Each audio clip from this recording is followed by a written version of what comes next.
Buenas noches amigos, 1:08. Qué duda cabe, una semana realmente llena de acontecimientos y esto empieza a ser una tónica general en el 2011.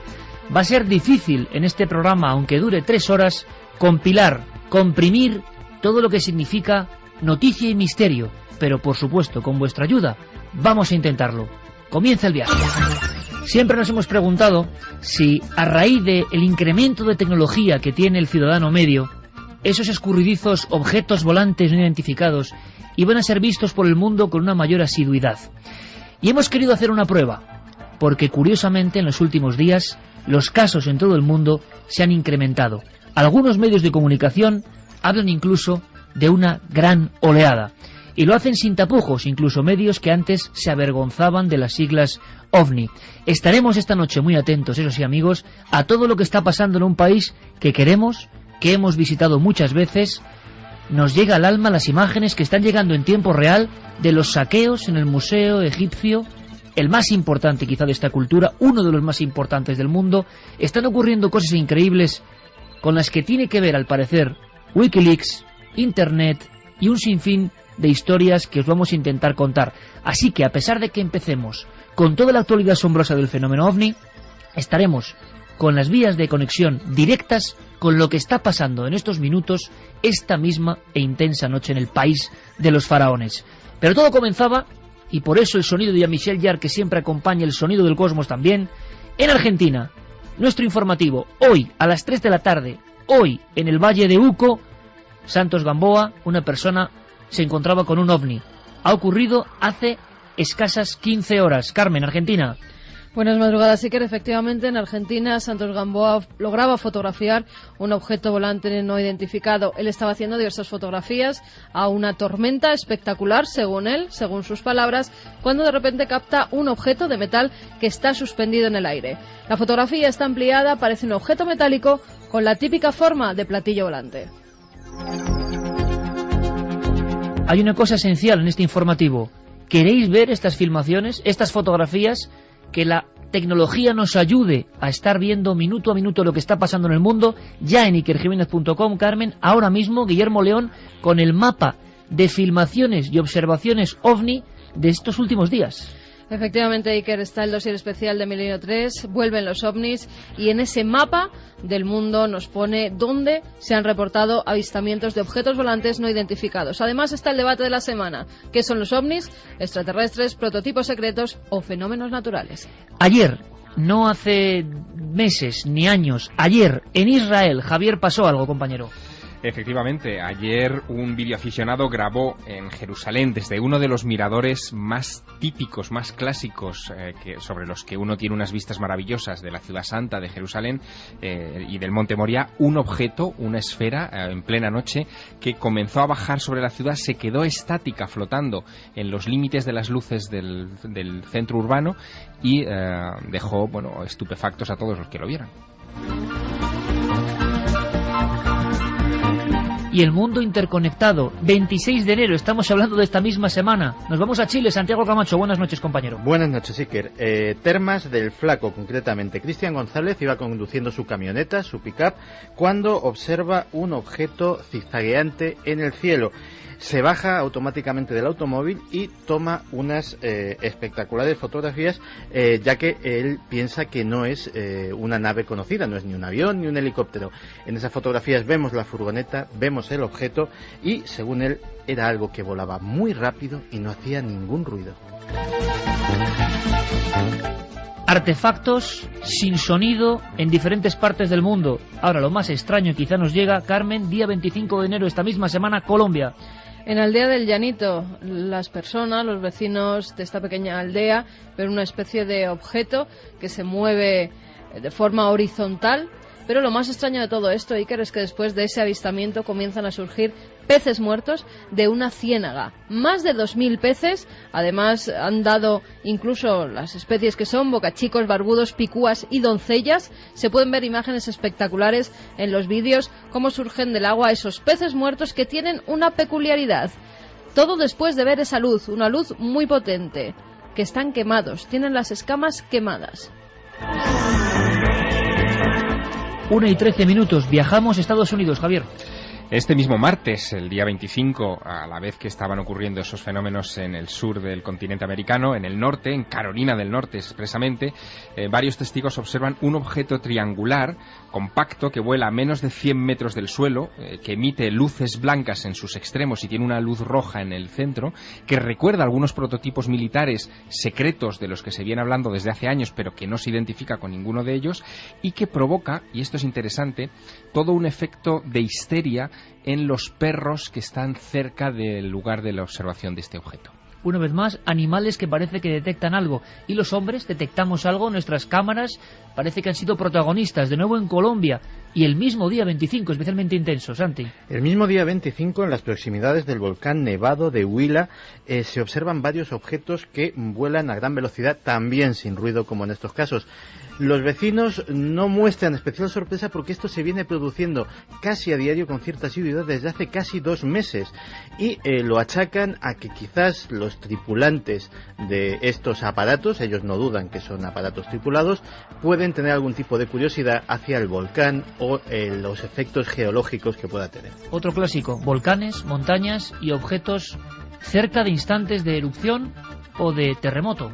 A las 7:20 de la mañana un vecino lleva a su hijo hasta la escuela y se encuentra con que hay varios coches casi parados en la carretera porque están viendo un objeto volante no identificado de forma triangular. En cada uno de los vértices de ese triángulo hay varias luces, dicen que se van cambiando de color rojo, azul, blanco, muy brillantes. El avistamiento dura varios minutos. Son muchos los coches Iker que se paran en la carretera en Knoxville, en Tennessee, y empiezan a ver cómo ese objeto a gran velocidad atraviesa los cielos para después desaparecer. Toda la información, repito, podéis seguirla en tiempo real, es la maravilla de la tecnología, la misma que ha captado estos supuestos ovnis en el mundo, a través de ikerjimenez.com, el mapa del mundo con lo que está ocurriendo ahora. Prácticamente ahora hay que ir a un enclave de poder, a un enclave sagrado, no es cualquier lugar este, Javier. Chichén Itzá, México. La semana en la que estamos arrancaba este lunes con el avistamiento y la filmación de un objeto volador no identificado de color negro con forma de estrella que sobrevuela la zona arqueológica. El vídeo se puso inmediatamente en internet. Horas antes en Florida, Santiago. En un lugar que se llama Coral Springs, un testigo observa 2 enormes esferas luminosas de color anaranjado que emiten una luminosidad fosforescente y que pasan volando prácticamente a ras de suelo. En este caso él no tiene ningún tipo de elemento para hacer una fotografía, pero sí que ha publicado en internet pues dibujos de su experiencia. Algo de lo más extraño en toda esta semana. Hacía tiempo que no se hablaba de ellos y nos ha sorprendido que aparezcan en un lugar tan remoto, tan lejos del mítico Reino Unido. Algo ha ocurrido en Indonesia. En la localidad de Krasakan, una figura geométrica de más de 70 metros de diámetro aparece en un cultivo de arroz. Está cerca del monte Suru, que es desde donde se realizan las fotografías de este gigantesco dibujo geométrico, donde se ve un círculo grande, 2 círculos más pequeños dentro de él y justo en medio un triángulo. Además, lo relacionan los vecinos con objetos volantes no identificados. Vamos de nuevo a Estados Unidos, Javier. Pues el pasado domingo, el día 23 de enero, en La Porte, Texas, se observa un objeto que rompe todos los moldes de lo que nosotros tenemos inventariado como platillos volantes. Se trata de un objeto con forma de lágrima, con una especie de alas hacia atrás, que tiene 3 luces de gran intensidad en la parte delantera, de color naranja, y 2 luces a cada lado, también muy extrañas, y que es visto en pleno día, a las 11 de la mañana, por infinidad de testigos. Los ovnis no son solo nocturnos, evidentemente. Muchos de los casos de esta semana han tenido lugar en pleno día. Cámaras, fotografías y como si ahora tuviésemos aquí el teléfono rojo, Estados Unidos y Moscú, vamos a la antigua Europa del telón de acero. 18 de enero, Moscú, Carmen.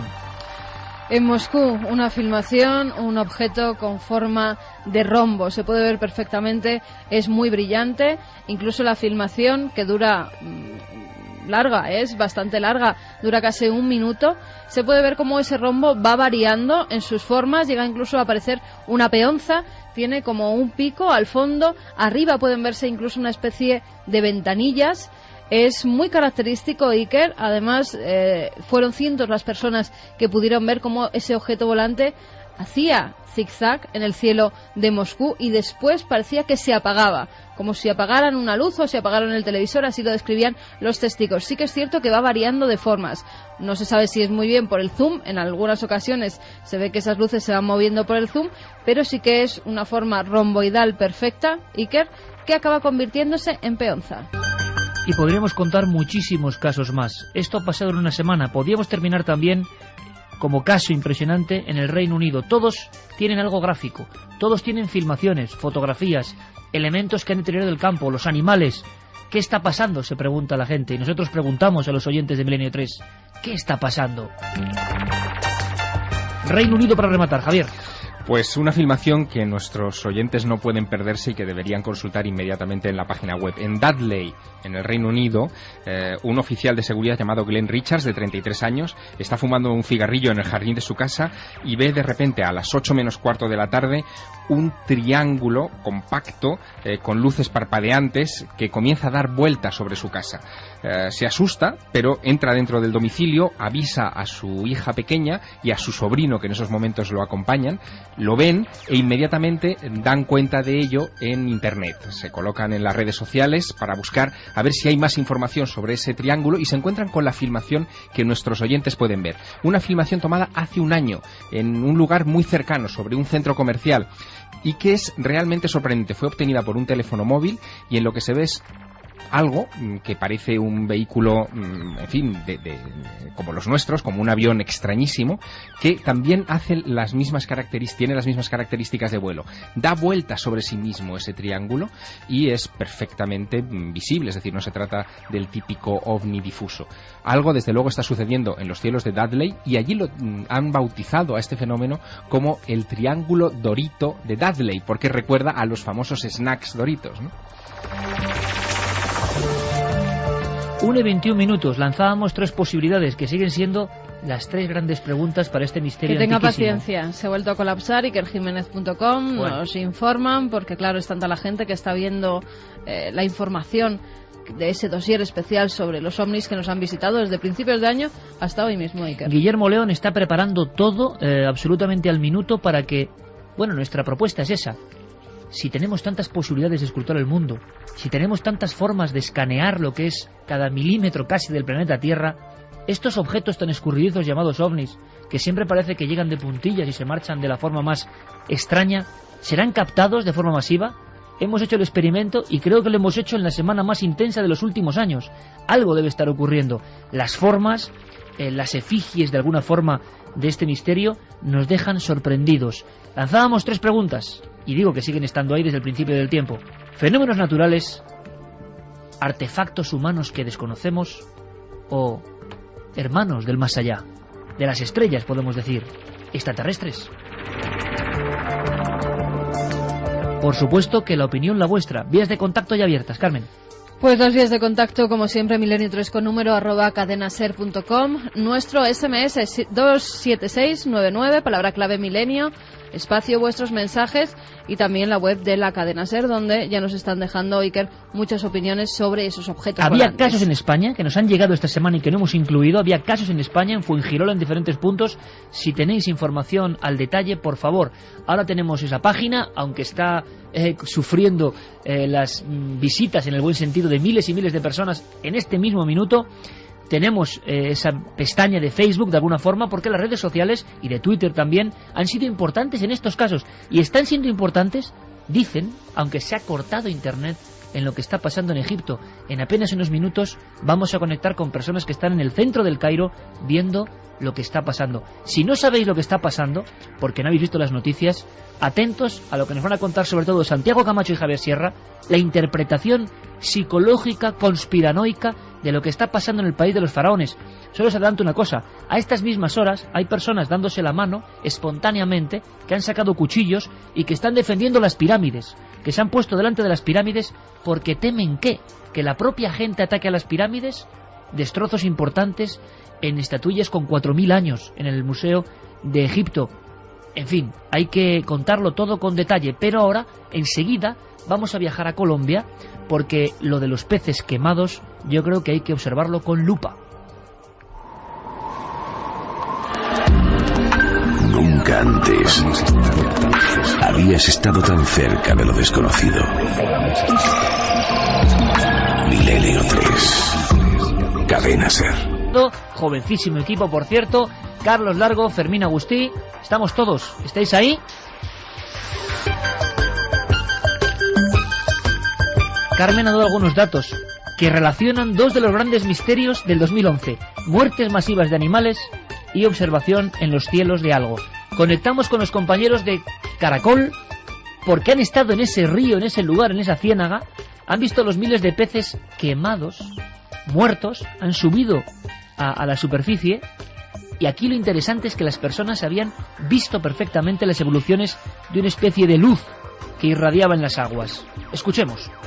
En el video grabado por un habitante del corregimiento El Llanito en Barrancabermeja se observa una extraña luz en la mitad de la ciénaga. Mami, ¿eso qué es? ¿Eso qué es? Mayra Pedrosa, otra habitante del Llanito, también observó la luz. Primero ya un ruido, un zumbido pero enorme. Ya después se le quitó el ruido y empezó la luz. Iluminó. La misma luz fue vista por otros habitantes que al día siguiente quedaron sorprendidos cuando salieron como todos los días a pescar y observaron una mortandad de peces justo en el sitio donde se había posado la misteriosa luz. Se viene muriendo primero los peces lisos, que son el bagre, blanquillo, lo que son el barbudo, la raya. Funcionarios de la Secretaría de Medio Ambiente de Barrancabermeja visitaron la ciénaga con el fin de encontrar una explicación a la mortandad de peces, pero no hallaron nada. No se encontró ni objetos, ni residuos de algún choque, nada en absoluto. No se observó ni siquiera a nivel organoléptico, se observó ni aceite, ni combustible, nada sobre la superficie del agua que pudiéramos llegar a pensar que se trataba de algún área de combustión, algún objeto que haya caído, ¿no? Noticias Caracol habló con la Corporación Autónoma de Santander, quien señaló que en los próximos días enviará una comisión especial para esclarecer este hecho. Mucho nos tememos que esas comisiones especiales al final acaban prácticamente en nada. Pocos casos parecidos que yo sepa, que yo recuerde, con animales quemados en el agua de esta forma. ¿Vuestra opinión, compañeros? Pues estamos ante uno de esos casos que yo creo que deben pasar a los anales y a los libros de la investigación, porque en muy pocas ocasiones, como tú muy bien dices, se ha podido relacionar la mortandad, sobre todo de peces, con la aparición de un objeto sobre un lago. Lo interesante es que la filmación a la que hacía referencia esta crónica era una filmación nocturna. Lo que se observa solamente es una esfera luminosa que parece que vuela de manera rectilínea sobre el perfil, intuimos, de la laguna. No llega a tocarla, ni parece que llega a aterrizar en ninguno de los contornos de las orillas de esa laguna. Y lo sorprendente es que se trata de una luz que no solamente fue vista esa noche, la noche del 25, sino que había sido vista en días anteriores y denunciada por otros vecinos. Así que, bueno, estamos ante un misterio en toda regla. Bueno, nos visita esta noche nuestro compañero Pablo Villarrubia, que en su día hizo uno de los libros, yo creo que de referencia, se llamaba Las luces de la muerte, y hablaba de observación de luminarias, por ejemplo, la isla de los Cangrejos de Brasil, ataques a personas, quemaduras en personas. Es lo más parecido que hemos visto. Exactamente, lo más parecido. El fenómeno en Brasil, y eso nos lo podría explicar más tarde Pablo Villarrubia, recibía el gráfico nombre de los chupa chupa, porque se supone que terminaban absorbiendo la sangre también de animales e incluso de seres humanos, y no deja de ser interesante que este fenómeno, que se produce mucho más al norte de Brasil, en Colombia, bueno, pues reproduzca las características fundamentales de ese misterio que hasta ahora era selvático, profundamente selvático. Y que sigue estando en ese entorno con detalles curiosísimos. Por ejemplo, que los peces mostraban solo una de las caras quemadas, como si hubiesen estado sometidos a una radiación que venía de arriba. Ya se empiezan a dar explicaciones, y que eran algunas no muy coherentes, porque no explican en ningún caso esas quemaduras. Han dicho que por falta de oxígeno esos peces han muerto. Una hipótesis que es descartable en cuanto un veterinario vaya y vea las quemaduras en las escamas que tienen los animales. A mí esto me recuerda poderosamente una serie de casos que seguro que Javier recuerda, que se dieron en Argentina, era como unos 8 o 10 años, en los cuales uno de ellos incluso en la sede de un regimiento militar en Santa Fe, en los cuales los objetos tenían especial preferencia por charcas, depósitos de agua, abrevaderos que aparecían completamente secos después del avistamiento del objeto, como si algo hubiese drenado o evaporado por completo el agua. Y recuerdo yo a Daniel Belot, tú te acordarás, Santi, el año 2002, el veterinario que nos decía, es que han extirpado por dentro a las vacas y muchas veces las vacas aparecían como en un círculo, como si hubiesen sido objeto de un ritual satánico o extraño. Tenían además y con todo bebido, todo el drenaje que tenían unos bebido. Círculos tremendos, los animales, la mayoría eran vacas, unos círculos además cauterizados, es decir, las heridas estaban quemadas alrededor, y nos decía el veterinario que era imposible, que ningún animal en la tierra era capaz de cauterizar una herida después de chupar la sangre y sacar los órganos a un animal. Luego claro. le preguntaremos a Pablo, que vendrá en unos minutos, porque llega directamente de lo que llaman minas del infierno. Allí rinden culto a un demonio, el Supai, y nos lo va a contar con sonidos, pero estamos también en esa franja de América tan afectada por estos últimos sucesos. Y hay más, Javier, es que hay más. Hay muchísimos. De hecho, podríamos, por poner una fecha de inicio de la oleada, pero que es una fecha absolutamente provisional, podríamos decir que todo esto arranca pues prácticamente en plenas fiestas navideñas. En concreto, el 1 de enero ya se estaban produciendo... ¿Te has dado cuenta de que coincide todo esto con las muertes masivas de animales? Efectivamente, el 1 de enero ya un grupo de turistas que estaban sobrevolando un lugar que a ti te encanta, que son las pistas de Nazca, logran fotografiar... también, ¿no? Claro, hombre, imagínate. Logran fotografiar una especie de botón extraño, con la típica característica de las viejas fotos de platillos volantes, que todavía no ha recibido una explicación. Pero es que al día siguiente se produce algo todavía más interesante. Hay que viajar a Chile, a Victoria, 4 horas antes de que se produjera un terremoto que apareció en todos los informativos de 7,2 en la escala Richter y que, en fin, asoló parte del sur del país sin provocar ninguna víctima. Pues 4 horas antes de ese seísmo se observó un objeto volante no identificado. Parece que hubo avistamientos también a posteriori, y lo curioso de este asunto es que han seguido produciéndose movimientos sísmicos en Chile y han seguido produciéndose observaciones. Quiero que escuchemos a Raúl Núñez. Él es el delegado en Chile del Instituto de Investigaciones y Estudios Exobiológicos, que se dedica a investigar este tipo de cuestiones, y nos habla de ese último caso. Esta misma semana hemos tenido una controversia debido a que el domingo 23 cayó un meteorito, que está filmado ya que es un meteorito, pero a las 2 horas después, personas que estaban en un matrimonio en la zona del Olenco, a 25 kilómetros al interior de Angol, vieron un objeto que estuvo paralizado encima de la casa donde se hacía este matrimonio 20 minutos. Lo curioso de todo esto es que hay por lo menos más de 20 testigos, y del objeto salió una pequeña esfera, la cual se alejó del lugar, y a este objeto lo acompañaban 2 o 3 objetos más. Ese día, en la mañana, habían habido 2 remesones muy fuertes de grado 2 y 3 en la zona. Una vez más, Javier, la relación que algunos incluso creen científica, de movimiento de placas o no, pero entre seísmos y objetos volantes no identificados. Sí, se ha hablado en muchas ocasiones de piezoelectricidad, es decir, que el movimiento sísmico de las placas tectónicas, el hecho de que rocen, por ejemplo, superficies pétreas de granito, puede hacer que aparezcan esferas luminosas eléctricas, es decir, de formación natural. El problema está en la duración de esos fenómenos, que suele ser pues de muy pocos segundos, y aquí estamos hablando de observaciones que se dilatan mucho más en el tiempo. Oye, en Argentina, creo que ni más ni menos que en el Rally Dakar, en un rally, han pasado cosas como ocurrió hace mucho tiempo. Se habló, tú recordarás algunas viejas fotos en viejos libros, valga redundancia, de algunos coches participantes en rallies sudamericanos que aseguraban que en mitad de la ruta, en una de esas etapas nocturnas, en mitad de zonas desérticas, se habían encontrado con objetos, presencias, y habían sentido casi como un viejo Citroën Tiburón salía, eran observados o elevados. Todo eso quedó en la leyenda o no, pero curiosamente ahora se ha repetido la circunstancia, un rally de prestigio y ovnis. Bueno, aquí, si esto se confirma que es una oleada, y bueno, tiene el aspecto de serlo, hay 2 características fundamentales. Una, que la enorme mayoría de los casos, la gran mayoría de los casos, se está concentrando en el cono suramericano. Hay, por supuesto, en Norteamérica, hay en Europa, hay alguno en Asia, pero sobre todo en el cono suramericano. Y la otra característica es que, claro, todos estos casos no son solamente informes de testigos, vienen acompañados por imágenes. Exacto. Todos llevamos encima, en nuestros días, una cámara de vídeo y una cámara fotográfica en el móvil, y eso hace que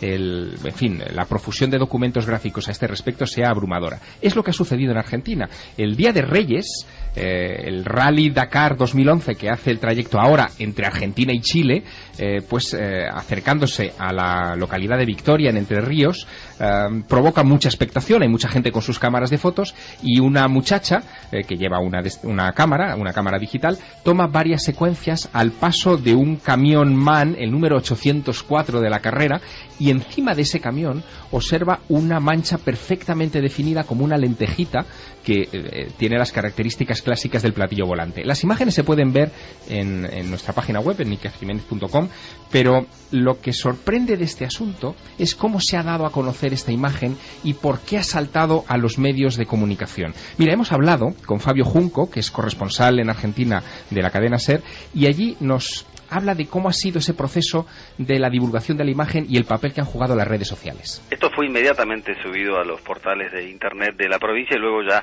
pasó a nivel nacional en distintos diarios de Argentina, que solamente por lo de la, digamos, inmediatez periodística de la competencia Dakar no podía dejar de estar, pero del que no ha habido demasiadas precisiones.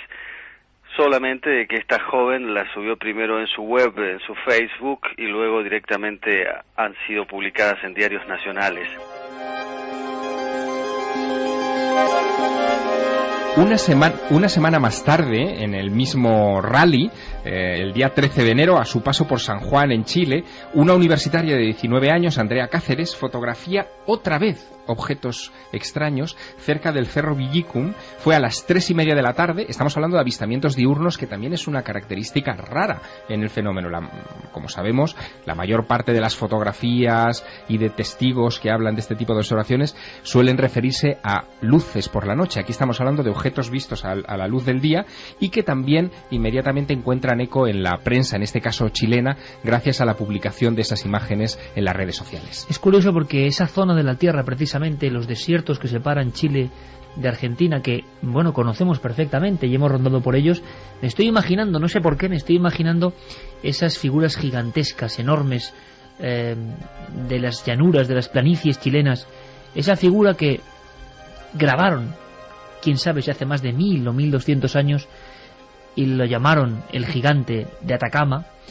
Otros lo llaman ahora el extraterrestre, el dios coronado, 121 metros de alto, y quién sabe si ahora mismo, esta misma noche, están sus ojos cuadrados siendo testigo de cosas que parecen incomprensibles.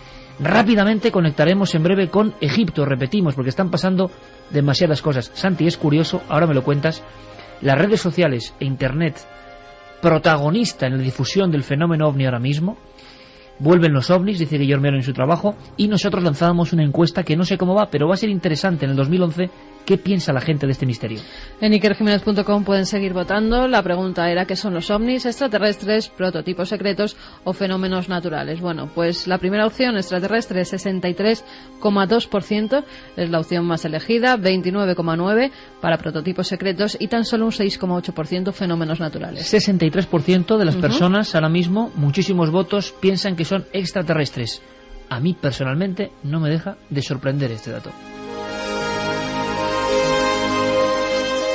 Rematamos nuestra gira americana en Colombia. Sí, en Colombia no solamente estaban los sucesos de Barranca Bermeja, que son estos peces que han aparecido muertos al paso de una luz, sino que en otro lugar de ese hermoso país, cerca de un volcán, y de nuevo volvemos a la relación entre fenómenos geológicos y la aparición de objetos voladores no identificados, en el volcán Nevado del Huila, este martes, aparecían unas imágenes publicadas en las que se veían unas luces sobre edificios del centro de esa población a las faldas del volcán. Es curioso porque esas fotos fueron hechas a los edificios, nadie vio el objeto en cuestión o los objetos en cuestión, por lo tanto estaríamos hablando de ovnis invisibles, que es otra de esas cosas que recurrentemente aparecen en la historia del fenómeno. Salen después en la imagen. Hemos hablado de todas maneras con Ricardo Ayerbe, que es un investigador justo de Huila, de esa región, que ha recogido todos los datos de estas observaciones y de estos, en fin, de estas fotografías, pero que también nos contaba que los ovnis se están apareciendo en esa zona desde finales de año, es decir, que estamos hablando de varios avistamientos en esta franja de tiempo, desde las Navidades de este año, y que se siguen apareciendo todavía hoy. La última noticia nos la cuenta Ricardo. Aquí en Colombia, como en muchos países, se han vuelto muy constantes, muy recurrentes estas apariciones. Y, por ejemplo, en la isla de Barú, aquí en Colombia, se acaban también de observar objetos extraños sobrevolando los cielos de manera silenciosa y a altas velocidades, describiendo órbitas y ángulos a alta velocidad imposibles de desarrollar por la tecnología terrestre. Hubo un caso hace muchos años, claro, todo esto es actualidad y a veces coinciden anécdotas personales y parecemos aquí, Javier, un poco síndrome de abuelo cebolleta, pero tú recuerdas que junto a Enrique de Vicente se nos reventó una furgoneta junto a Villacarlos Paz hace unos 12 o 13 años. Sí, cómo no voy ¿Te a acuerdas de aquel recordarlo? viaje? Claro. Y nos quedamos, Javier y yo, asombrados porque justo el lugar donde se había reventado la Travis, como decía Enrique, en aquel instante, en mitad de la nada, nos dejó. Y digo yo, caramba, mira qué cartel. El cartel ponía exactamente Villacarlos Paz. Y Javier y yo de inmediato supimos que aquel era el lugar donde una noche de 1968 una persona que se encargaba de un hotel solitario en esa misma carretera recibía la más sobrecogedora y extraña visita de su vida. Se convirtió en un caso célebre de la ufología. Un resplandor fuera del pequeño hotelito, hay que imaginarlo en la típica población que es solo una carretera y unas pocas casas. Y lo que dijo María Elodia Pretzel, que era aquella muchacha, joven y muy guapa, es que de pronto, en mitad del resplandor, en el umbral de la pared, hay que imaginarse el umbral de la puerta, apareció un ser, un individuo, que tenía un traje muy ceñido, muy entallado, y una misteriosa sonrisa, y se iba aproximando, iba entrando como un turista más, con una especie de esfera en la mano, una esfera que proyectaba diferentes haces de luz. La sonrisa de aquel hombre extraño, en plena madrugada, dejó helada a María Elodia Pretzel, pero es la última imagen que tiene, los destellos de aquella bola. Después, un tiempo perdido, y el padre de María Elodia, bajando con un cuchillo, solo a tiempo de ver en aquella carretera ese extraño resplandor que se marchaba. Pues los ovnis, en una especie de bucle romántico, han vuelto exactamente a ese lugar, Carmen, a Villacarlos Paz. El día 8 de enero de este año 2011, cerca de Cerro Uritorco, además, un vecino que se identifica como Alberto logra captar unas imágenes con su videocámara. Si se ve además la imagen parada, porque han sacado fotografías de esa filmación, tiene la forma de platillo volante perfecta, lo tenemos aquí. Que se ha repetido en muchas ocasiones, oscuro, en pleno día, y filmaciones puede haber 20 o 30 en estos últimos días. Dura muy pocos segundos la filmación, pero se puede ver cómo ese objeto va atravesando el cielo de forma totalmente horizontal y en un momento dado desaparece. Incluso se pueden escuchar las voces de las personas que lo están grabando. ¿Dónde está? ¿Dónde está? No hay nubes, no se puede meter por detrás de ningún monte, se ve perfectamente la filmación, que es cielo abierto, y ese objeto desaparece ante sus ojos. Muchas personas decían, cada vez tenemos más posibilidades de grabar, de filmar, de fotografiar, y muchos sonriendo decían, ¿y dónde están los ovnis? Las redes sociales, Santiago, protagonistas absolutas en esta oleada nueva, y los cambios son evidentes. Estamos dando noticias de las últimas horas de lo que está viendo la gente en tiempo real, y eso también es un nuevo fenómeno, también para la revuelta social, como estamos viendo en Egipto. Sí, luego te haré una reflexión cuando hablemos de Egipto de hasta qué punto yo creo que esto puede extenderse. En el caso de los ovnis, yo creo que puede ser también un cambio poderosísimo, porque muchas veces ese pudor que nos hemos encontrado 1000 veces en testigos de dar a conocer su foto, dar a conocer su caso, ¿por qué me tomarán? A veces en lo que crees la falsa intimidad de tu perfil de Facebook, a tus 20 o 30 contactos, pues a lo mejor ahí no te importa compartirlo, pero claro, ellos a su vez comparten, y lo que iba a ser una cosa íntima se convierte en una fotografía que tiene una difusión prácticamente mundial, con lo cual a lo mejor casos que de otra manera no hubiesen aflorado, afloren. Y está pasando algo muy curioso, que es que grandes medios de comunicación mundiales van a rebufo de lo que está pasando en la red, hay que decirlo, y recabando información de lo que los usuarios están comentando. La pregunta que nos queda es, ¿y en todo esto dónde queda España? ¿Qué ha pasado en España? ¿Hay informaciones de nuestro país? Pues fíjate, cuando llegábamos a la redacción, Iker, nos encontrábamos con varios mails que nos decían que habían visto en diversos puntos de España luces en algunos casos o objetos en otros. Fernando Espinosa nos decía que es funcionario, que tiene 54 años, que dispone de una cámara de vídeo, que ha pasado a DVD pues una filmación que dura al menos 15 o más minutos, que ha 15 grabado minutos de filmación. un objeto luminoso sobre las 2 de la madrugada, en el cual se aprecia una bola que en un principio era blanca, que creía que era una estrella, pero conforme pasaba el tiempo se convertía en una luz azul que emitía una especie de rayos en su interior de diversos colores y que se encontraba sobre el horizonte del mar. La grabación es desde mi balcón, un segundo piso, y se puede observar los edificios próximos, y que dicho objeto se movía tanto en vertical como en horizontal para finalmente desaparecer. Por supuesto que estamos abiertos. Dice que nos la manda sin ningún problema. Hay un detalle muy interesante, es que nosotros nunca informamos de qué va a ser nuestro programa, y estos mensajes estaban en los ordenadores a lo largo de la semana de la cadena SER, sin saber evidentemente que estaba produciéndose una oleada en el resto de países. Cerca de Torrelavega también se ha grabado a las 8:07 de la mañana de hace 3 días una esfera luminosa de un color blanco muy brillante. Decía que sabe la hora exacta porque estaba escuchando a nuestro compañero, a Carles Francino, y que entonces había dado esa información de qué hora era hacía pocos minutos. Atravesaba el cielo esa esfera luminosa que no pudo ver más por culpa de los árboles, y para que os hagáis idea de su tamaño, si la luna fuese una moneda de 5 céntimos, su diámetro era como la moneda de 1 céntimo, o sea, mucho más pequeña.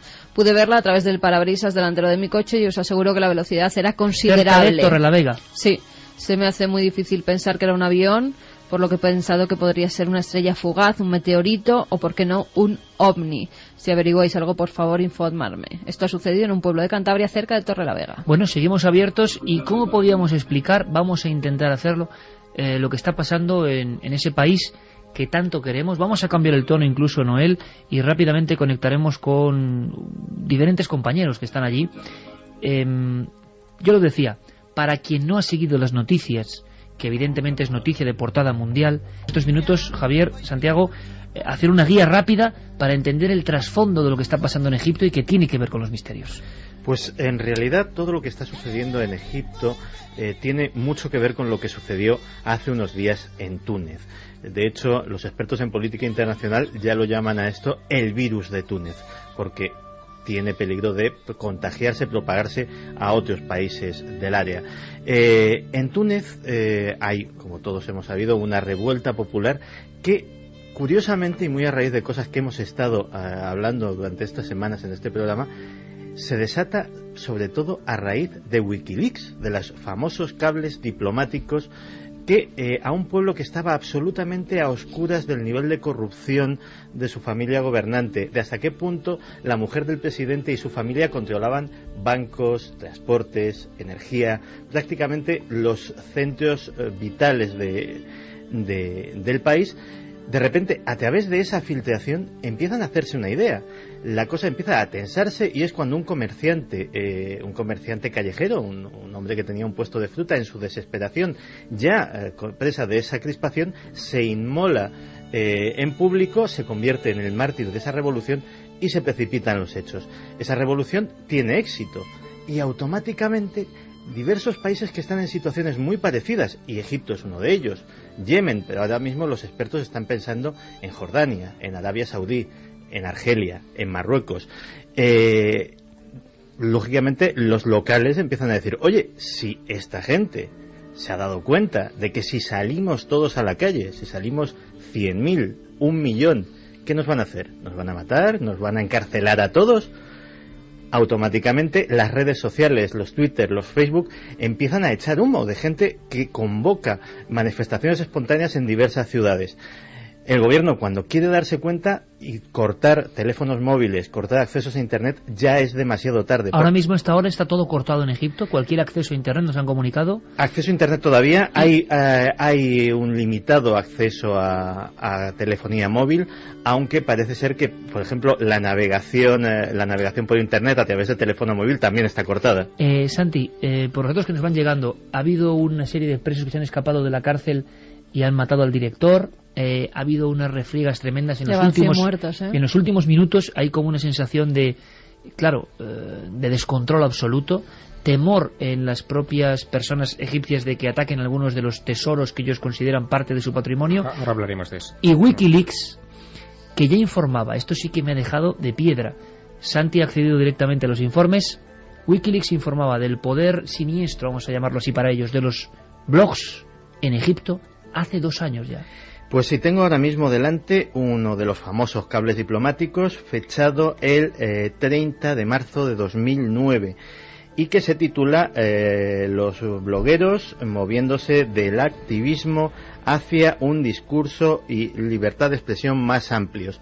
Y en un análisis que hace el embajador a Washington, muy certero, pues dice cómo los blogueros egipcios tienen cada vez más poder, como hay 160.000 personas en Egipto que tienen un blog, que es un dato importante, como de esos 160.000, prácticamente el 40% son blogs de contenido político, como de ese 40%, la práctica totalidad son muy críticos con el régimen de Hosni Mubarak, y que realmente alerta este embajador visionario de que eso podía dar lugar a un movimiento social que se saliera de Internet y que pudiera convertirse en una oposición como Dios manda, por decirlo en plata. Por supuesto que hablaremos de lo que está pasando ahora mismo en el epicentro del Museo Egipcio, y Nacho Ares ya está haciendo prácticamente el recuento de las piezas.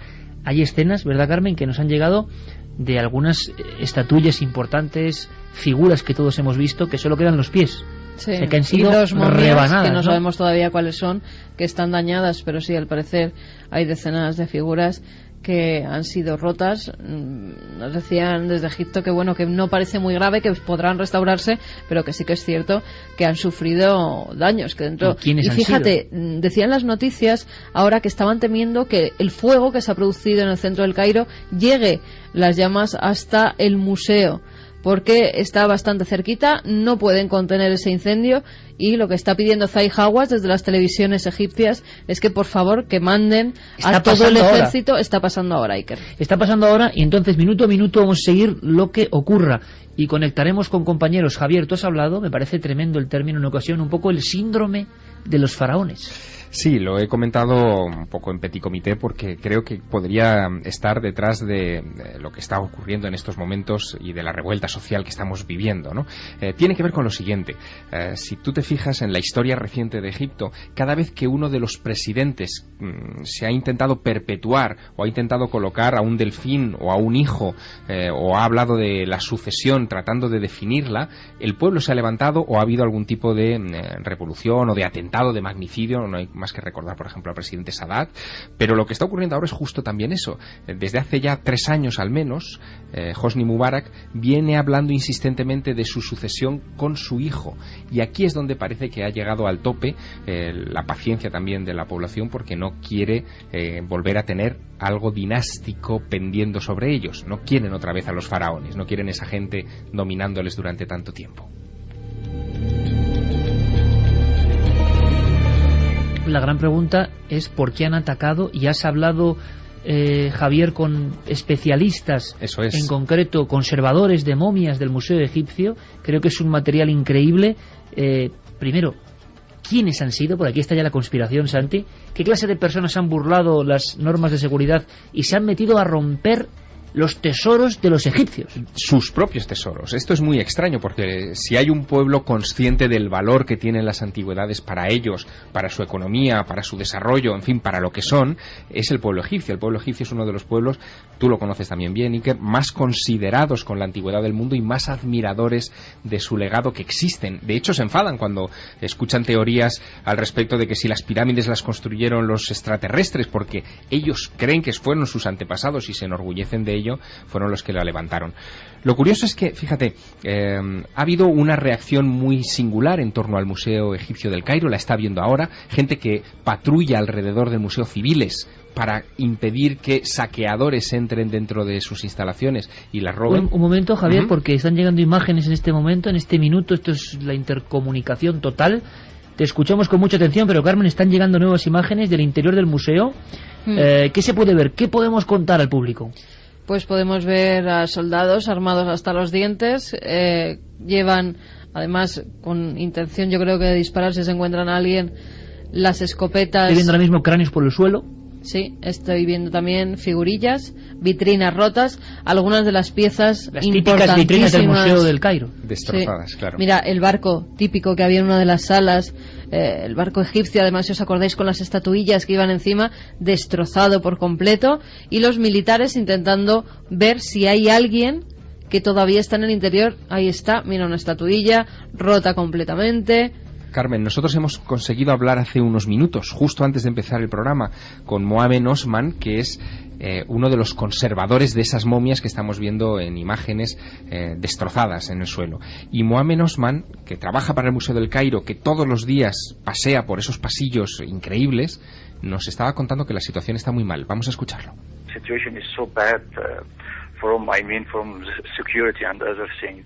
La situación es muy mala en cuanto a la seguridad.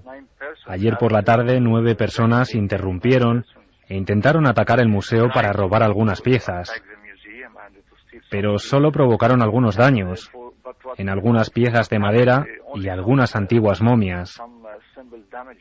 Pero por suerte las Fuerzas Armadas entraron y los arrestaron a todos.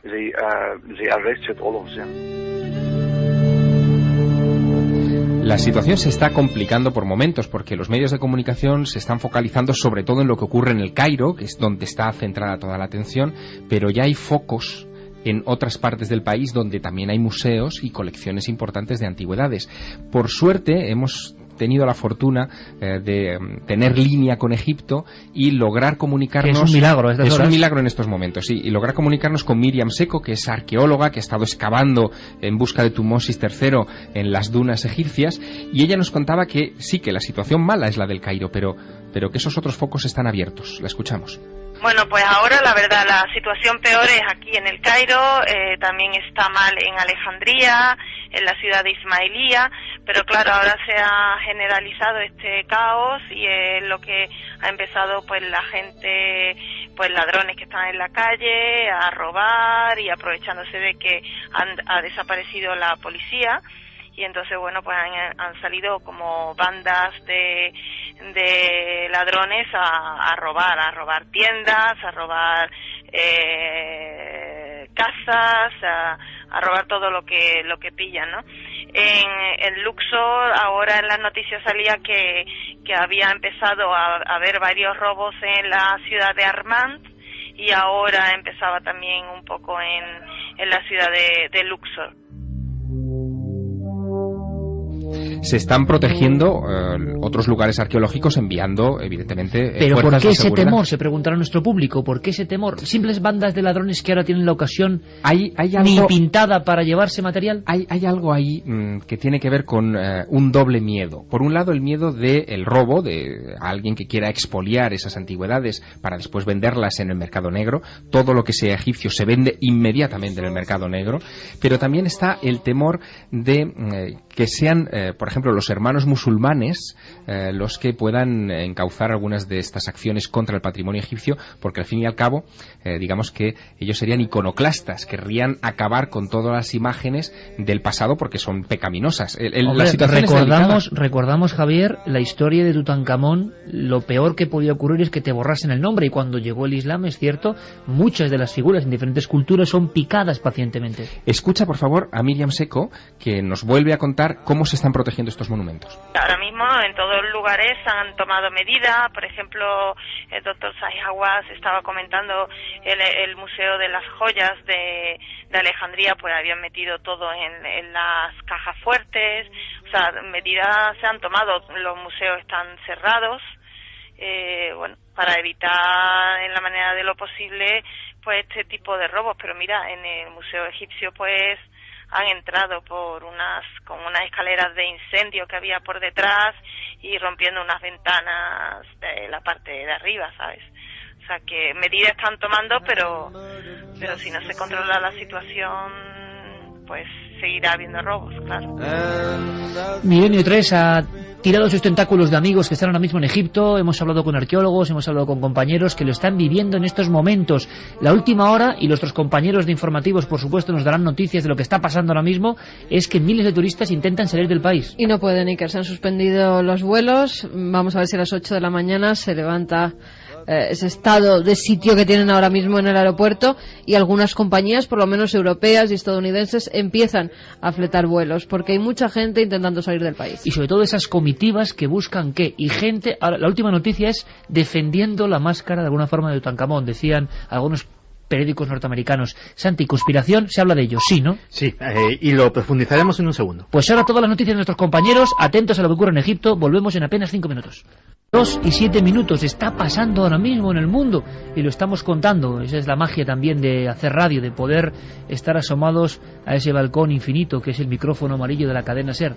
Desde el estudio central, para todo el mundo, información que no deja de ser misteriosa, porque se están moviendo muchas cosas. Escuchábamos ahora mismo, es curiosa la hilazón con los compañeros de informativos y lo agradecemos porque esto al final son noticias. Está pasando, lo estamos contando. Santi, última hora en Gabón, nuevas revueltas, algo está pasando y no es para preocuparse, que me parece que sí, ¿no? No, es para preocuparse, y sobre todo los que más tienen que preocuparse posiblemente son los regímenes no democráticos, hasta el punto de que, por ejemplo, la noticia de hoy es que China ha censurado la palabra Egipto en Internet, es decir, en un buscador, en Twitter, en cualquier sitio buscas Egipto y sale un aviso que dice que según las normas del servicio no podemos atender a esta búsqueda. Como si fuera una palabra tabú. Efectivamente, porque lógicamente están temiéndose mucho los efectos del posible contagio.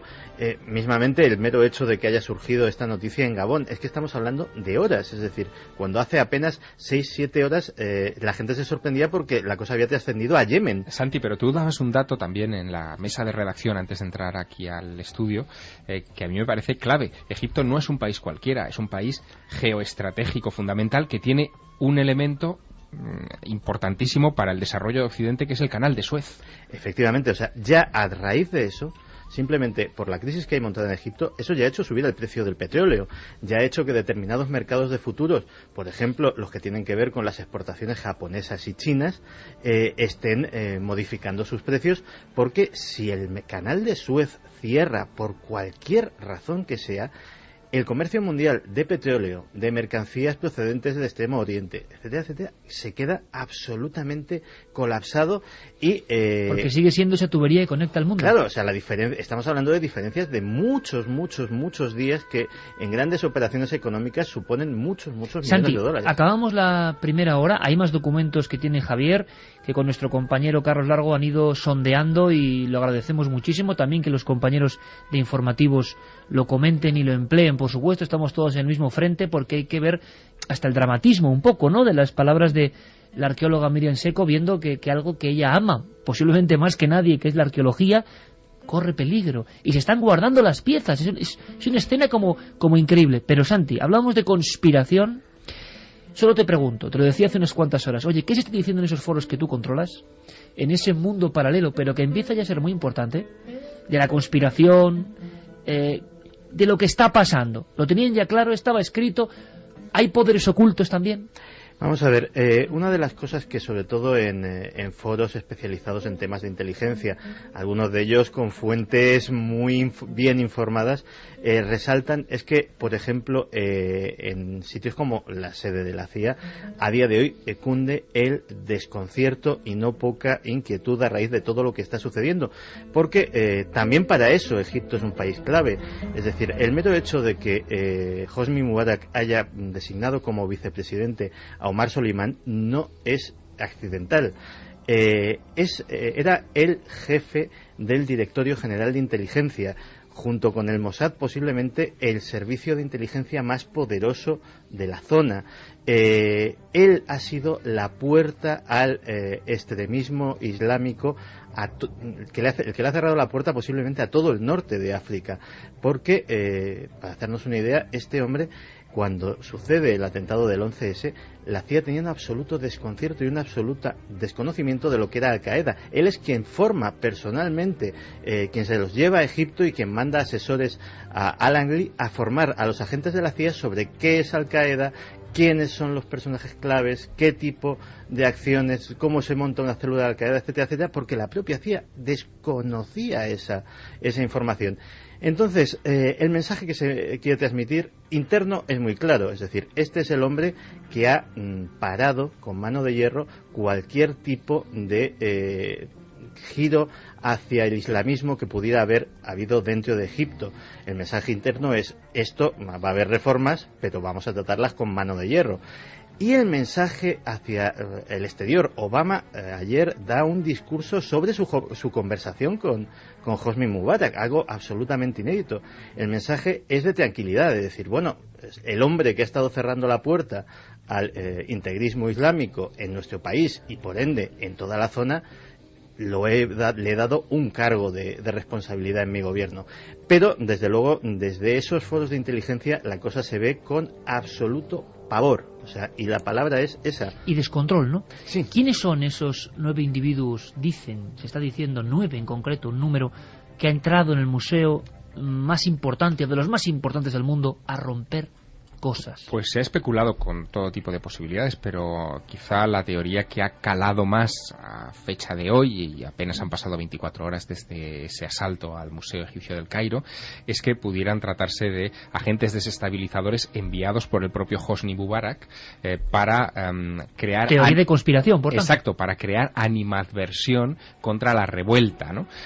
Bueno, esto tiene cierto sentido, y fíjate, es curioso porque si 9 individuos entran y campan durante un tiempo a sus anchas por el Museo del Cairo, en realidad lo que han ido a romper es un material, entiéndaseme bien, dentro de su valor histórico incalculable, pero un material menor. No se han dirigido a las vitrinas, por ejemplo, del primer piso donde se encuentra el tesoro de Tutankamón, que son piezas de oro mayoritariamente, y no han roto ninguna de esas piezas emblemáticas.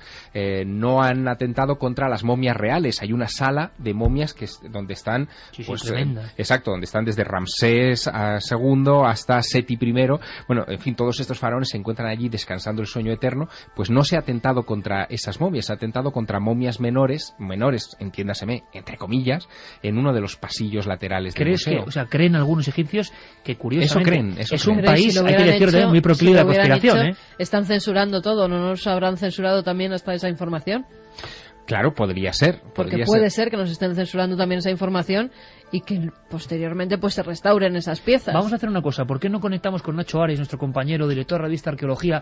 Noel Calero quizá tenga el documento. Nacho Ares, le hemos pedido, está ahora mismo en otra parte de España, acabando uno de los reportajes de Cuarto Milenio, todos estamos en interconexión. Hombre, Nacho vive en Egipto también, o sea, tiene una casa en el Cairo, está viviendo esto, imagino, con un enorme shock, casi está un poco abrumado por lo que está ocurriendo, y le pedíamos, por favor, con las primeras imágenes que recogía Carmen, que nos hiciese un poco inventario, qué es lo que se ha roto dentro de ese museo. Pero fíjate, hemos recorrido muchas veces ese museo, y yo tengo la imagen en la mente, no sé por qué, de la máscara de Tutankamón, la dorada máscara de Tutankamón, o tantos otros objetos, las momias, y casi os imaginéis, reflejándose en ellas las hogueras, los tumultos, lo que está pasando en la calle enfrente del museo, ¿no? Es ellas que han visto tantas cosas, siguen viendo cosas que significan cambios quizá en la humanidad. Nacho Ares nos comenta qué ven las imágenes.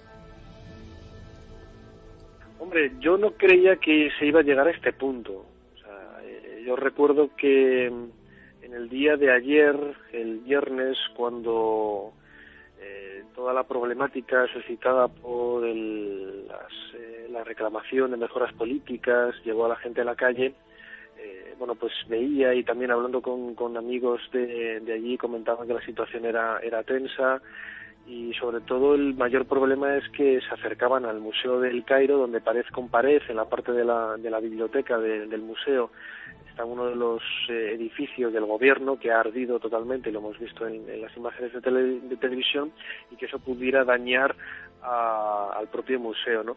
Por las imágenes que he podido ver en televisión, la mayor parte de los daños se han realizado en la primera planta del museo, en concreto en una de las salas en donde hay objetos del Imperio Medio, más o menos hacia el 2000 antes de nuestra era. Hemos podido ver, bueno, pues algunas pequeñas estatuillas y sobre todo modelos, mejor dicho, de barcas que eran identificadas con ese viaje imaginario a la zona de Abidos. y que, bueno, pues han roto los cristales que las cubrían y, bueno, los deterioros son aparentemente, bueno, pues por lo menos recuperables, ¿no? En el sentido de que las piezas, no voy a decir que sean menores, pero tampoco se pueden comparar con otros grandes tesoros que hay en el museo. Y luego, pues, destrozos del tipo al haber roto los cristales de las vitrinas, pues daños a otras piezas como estatuillas hemos visto de algunos oficiales o personajes importantes, pero todas del mismo periodo, más o menos del Imperio Medio hacia el 2000 a.C. Figurillas con 4.000 años, ahí queda eso, que están siendo rotas. También es extraño, ¿no? Alguien que ha hecho ahí dentro vandalismo, o rompe todo o roba, pero es una amalgama como simbólica un poco curiosa. También opina nuestro público, por supuesto, vías de contacto, Carmen, repetimos, y también la encuesta. 27699, palabra clave Milenio, espacio vuestros mensajes, milenio3 con número, @cadenaser.com y www.cadenaser.com. Vamos a ver cómo va la encuesta en ikerjiménez.com. Debate de la semana: ¿qué son los ovnis, extraterrestres, prototipos secretos o fenómenos naturales? Bueno, pues no tiene límite. Extraterrestres, 65,5%. 28,3 prototipos y fenómenos naturales, tan solo un 6,2. ¿Qué opina el público de lo que está pasando ahora mismo en, hay que decirlo, cuna de la civilización mediterránea también, Egipto? Pues mira, Mesías nos dice lo de los países árabes es solo el principio, se extenderá a todo el mundo y sucederá lo que está escrito. Hay muchos mensajes un tanto apocalípticos. Madre mía. Enrique de Aranjuez, la principal fuente de ingresos de Egipto es el turismo. Si lo destruyen todo, ¿qué será del país? Según Al Jazeera, hay un grupo muy cercano del museo intentando entrar. Los militares están disparando. Imágenes de Al Jazeera Online. Yo estoy en Al Jazeera Online, llevamos consultando la página mucho tiempo, por lo menos estas imágenes no han salido todavía. Nos lo decía Germán David. Yihad, alguien que firma así, nos dice: la biblioteca de Alejandría ardió. Todas las reliquias egipcias arderán también y después llegará la Guerra Santa y el Islam imperará en el mundo. Claro, con todo esto el inconsciente colectivo también tiene sus respuestas, en fin, que cada uno... Esto es un programa libre, puede opinar lo que quiera, pero mucha gente piensa algunas cosas. Y los radicales también. Claro, y ha empezado a cundir cierto pánico también en la clase dirigente egipcia, porque sabemos que a estas horas los hijos de Hosni Mubarak han aterrizado ya en Londres, han huido, por lo tanto, del país, y la duda era si también algunas autoridades que no son más afines, más cercanas, se mantienen en sus puestos, defendiendo, en fin, su misión, o si también han huido. Me refiero en concreto al doctor Zahi Hawass, que es hombre del gobierno. Es el Indiana Jones egipcio, todo lo tenemos en la mente, ¿no? Indiana Jones egipcio, pero quizá la mano derecha de Madame Mubarak, de la primera dama, y uno de los... Un poder tremendo. Y uno de los personajes que ha sido propuesto en varias ocasiones a ministro de Cultura, nada menos, que ahora es el director del Consejo Supremo de Antigüedades y que tiene las llaves de todos los monumentos de ese país. Bueno, pues al preguntarle a Mohamed Osman, a este conservador de momias del Museo del Cairo con el que hemos hablado, si el doctor Hawass sigue en su puesto, nos decía esto. No, Zahi Hawass está todavía en el país y apareció en televisión. Está todavía aquí. Apareció en televisión para explicar la situación del museo y esta tarde estuvo allí y habló para los medios. Y también el director del museo. No. Está todavía en Egipto.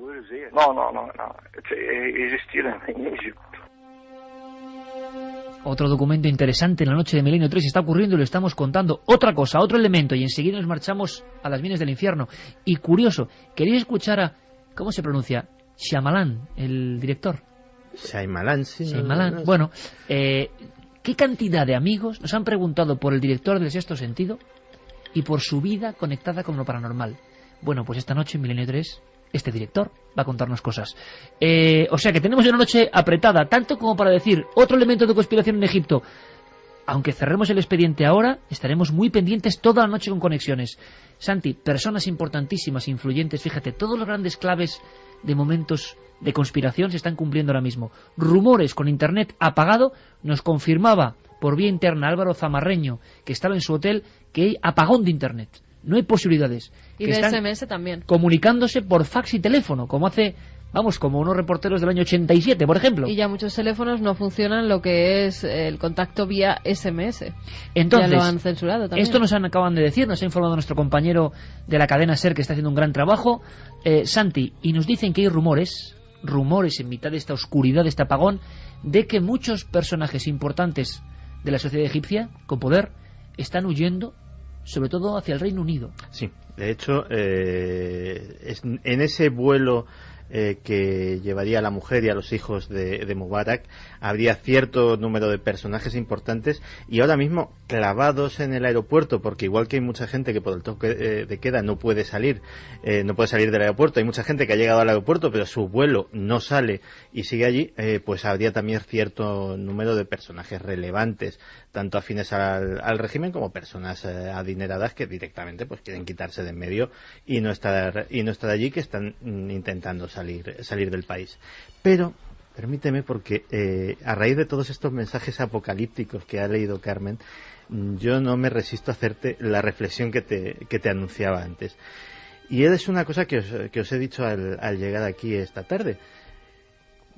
Cuando se inventa la imprenta, se inicia un proceso de cambios profundísimos en la humanidad que un invento mecánico parecía que no podía traer consigo. El catolicismo pierde su hegemonía porque la Biblia se hace de lectura común, nace el protestantismo, nace la Ilustración, y ese proceso posiblemente culmina con la Revolución Francesa y el nacimiento de los Estados Unidos. Eso era la imprenta. El nacimiento de Internet, ¿de verdad nos creíamos que no iba a tener más consecuencias que las descargas y la ley Sinde y bajarte películas del emule? No. O sea, va a haber consecuencias sociales y políticas importantes. Y esto es solo el principio. Y no es por ser profeta, es que es casi de pura lógica histórica. Con esta música que nos pone Noel Calero, yo estoy imaginando el primer viaje a Egipto. Me impresionaron dos cosas. El primer viaje a Egipto me impresionó la efigie de las pirámides recortándose en la noche. Cuando un amigo, viajero en aquella ocasión, Manuel Delgado, me dijo, mira, ahí están. Y yo casi no las veía y estaban enfrente. Esa oscuridad más oscura que la noche, uno se la lleva siempre consigo. Y la segunda imagen, Javier, que a mí me pegó muy fuerte, fue que llegamos unos meses después de la matanza de Hatshepsut, el templo de la reina Hatshepsut. Tremenda, además. En un lugar desolado. Y en una trampa. Y yo no recordaba realmente qué era el lugar, pero os voy a decir una cosa, y no es tontería, porque yo lo viví así. Yo me sentía fatal, me sentía hundido. Había una sensación como de un lugar de dolor tremendo, y es cuando me confirman que meses antes unos autobuses con alemanes, lo último que ven son unos tipos con atuendos oscuros, con cimitarras y bajando para degollarles. Pero Egipto ha sido así a lo largo de toda la historia. Es el país más vivo del mundo, pero a la vez es el país en el que uno siente más cerca la presencia de la muerte.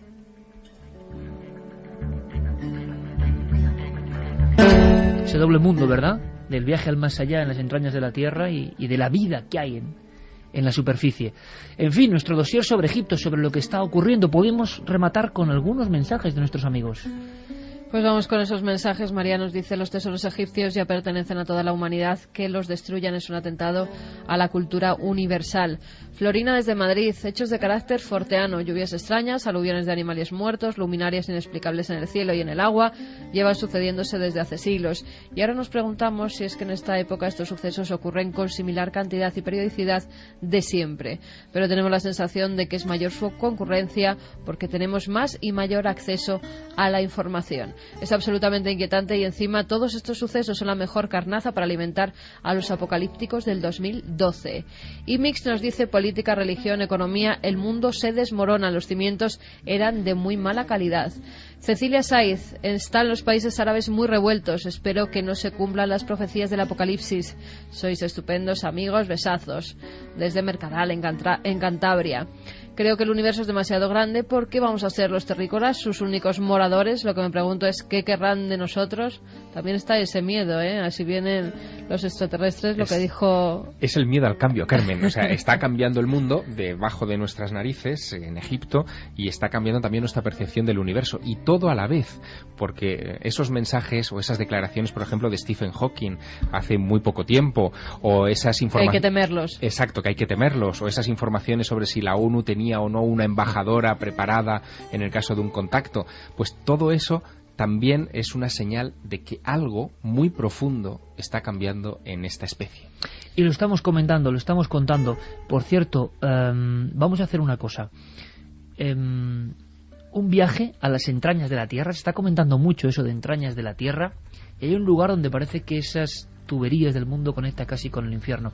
Y lo vamos a visitar en apenas pensando. ¿Y tú cuál es la imagen que tienes de Egipto? Del museo, por ejemplo, de algún lugar que impresiona como una viñeta, porque eso ahora mismo corre cierto peligro. Hombre, la imagen que se te queda en el museo es la máscara de Tutankamón, que siempre está, pero hay muchas estelas muy extrañas, algunas que pudimos ver muy de cerca, que están casi escondidas porque se apelotonan. Hay tantas cosas que ver en el museo. ¿Qué estará pasando en los sótanos de ese museo ahora mismo? Pues me imagino que todo lo de arriba lo estarán metiendo abajo para salvarlo. Vaya escena también, ¿no? La imagen mía del museo egipcio es muy singular. En la planta baja, en la zona del Imperio Antiguo, al fondo hay una pequeña entrada, un pasillo que da a los servicios. Y justo al lado de esa puerta de entrada hay un pequeño tocho de piedra en el que nadie se fija, no hay etiqueta, no hay marca, no tiene ninguna importancia, ninguna significación, ningún grupo de turistas se detiene. ¿Sabes lo que es eso? Un trozo de la barba perdida de la Esfinge, de Giza.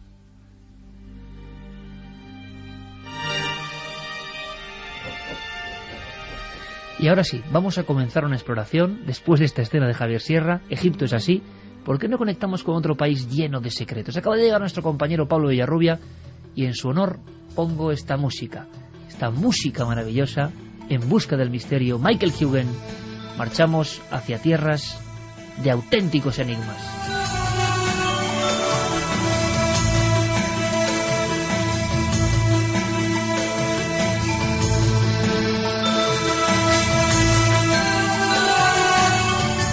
Ahora queremos ir al infierno. Esa es nuestra segunda etapa, porque el infierno existe en las entrañas de Potosí. Un averno habitado por hombres duros, por la sombra de la muerte y por los diablos. Las minas de este lugar están cargadas de mala fama, de incidentes sangrientos y de creencias aparentemente irracionales.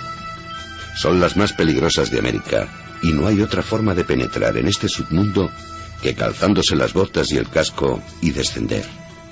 Descender a la oscuridad, descender a una negrura absoluta, donde vive y mata el Supai.